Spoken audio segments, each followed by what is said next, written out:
Hey, if you want to check apps battery usage on the Samsung Galaxy A55 5G, all you have to do is just open the settings.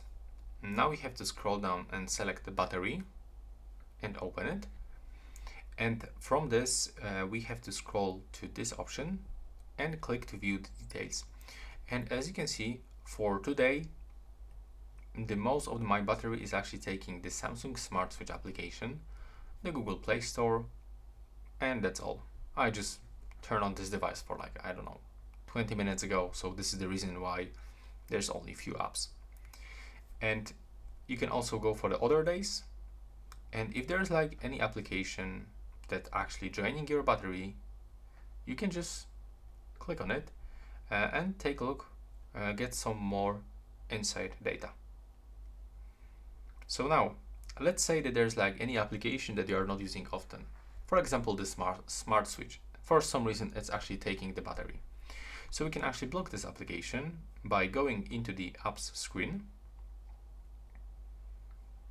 Now from this, you have to locate this application.